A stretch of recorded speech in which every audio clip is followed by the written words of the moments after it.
s'oppose à midi sur Europe 1, Mathieu Noël. Vous écoutez Europe 1, il est midi 22, rien ne s'oppose à midi, continue avec Eva Rock, Diane Chenouda, Jean-Sébastien Soldagny. Et vu qu'il n'a pas la forme aujourd'hui, il s'agirait de lui remonter le moral par un compliment flatteur. Diane, je sais que vous adorez Guy Carlier, c'est le moment ou jamais de lui dire. Ma grand-mère vous adore. Bien, donc Guy, vous n'êtes pas homme à céder à la mélancolie, mais quand même, il y a des jours plus difficiles que d'autres. Aujourd'hui, vous ne le cachez pas, ça va moyen. Oui, je vous l'ai dit, Mathieu, on ne peut pas se complaire en permanence dans la dérision. Et les enfantillages, les clowns aussi ont un cœur. Et leur émotivité exacerbée les rend particulièrement sensibles aux tragédies qui secouent le monde et à l'angoisse du lendemain. Les clowns aussi connaissent les nuits sans sommeil à regarder une fissure au plafond de la chambre en pensant aux êtres partis trop tôt et à qui on n'a pas suffisamment dit qu'on les aimait.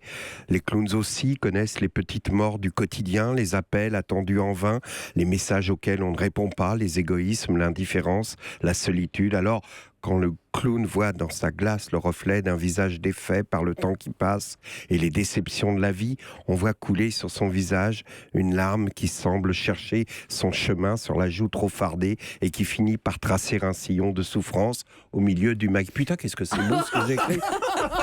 Voilà pourquoi, Mathieu, ce matin, le clown ne fera pas son numéro. Le clown a juste envie de parler avec les autres. Oui, que l'autre parle sans phare, en se mettant à nu. Oui, aujourd'hui, j'ai juste envie que Diane Chenouda se mette à nu devant moi. J'ai envie de savoir bien d'où vient cette sensibilité artistique. Car si tu es bouleversé par une peinture, ébranlé par un sculpteur, ce n'est pas par hasard. C'est vrai. Alors aujourd'hui, le clown ne vous parlera pas du mail que m'a envoyé Monsieur Franck, pharmacien à Châteauroux, qui me dit « Cher Guy Carlier, votre talent éclabousse cette émission au point qu'il y a un décalage. » Donc c'est un passage un peu personnel. Il y a longtemps que vous n'avez pas parlé de ces animaux étranges dont vous aimez nous narrer la vie sexuelle. Eh bien, figurez-vous que puisqu'il faut que je mette mon nez rouge de clown, je vais vous raconter qu'hier soir, la conjonction d'un assoupissement devant le match Monaco-Nice et le réveil brutal de « T'as encore laissé traîner tes chaussettes sous le lit », je me suis retrouvé à dormir sur le canapé du salon et j'ai vu sur une chaîne de nature un documentaire consacré aux berlingots de mer dont le nom scientifique est le Crépidula fornicata. Déjà, un animal qui porte le nom fornicata ne peut pas être totalement mauvais.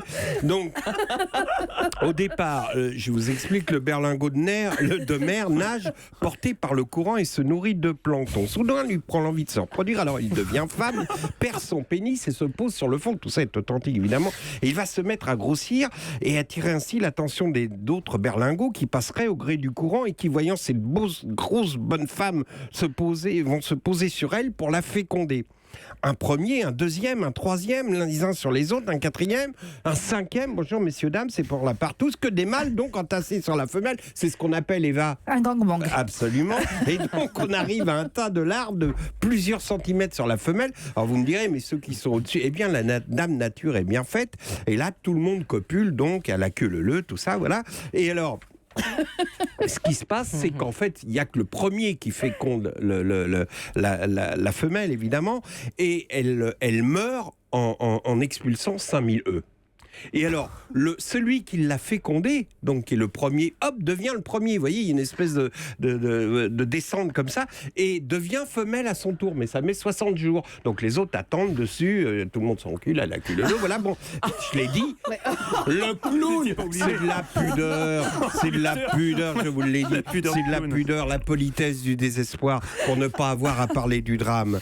Dimanche, un ami est venu déjeuner à la maison avec son fils. Son fils, c'est un ado. Il est beau mais fragile. Et il a tenté de mettre fin à ses jours, comme on dit. Il est venu avec son papa à la maison parce qu'il voulait changer les idées. J'ai pas osé lui parler de lui. Alors j'ai raconté des conneries. Il m'a dit j'écoute souvent tes chroniques, la vie sexuelle des animaux. Alors c'est pour toi, Virgile, que j'ai raconté cette connerie-là. C'est ce que je viens de faire ce matin. J'ai mis mon nez rouge. Je n'allais quand même pas parler de ce que j'ai ressenti en voyant mon regard dans la glace ce matin. L'ennemi dans la glace dont parlait Alain Chamfort. Merci beaucoup Guy Carlier pour cette chronique D'où ça met.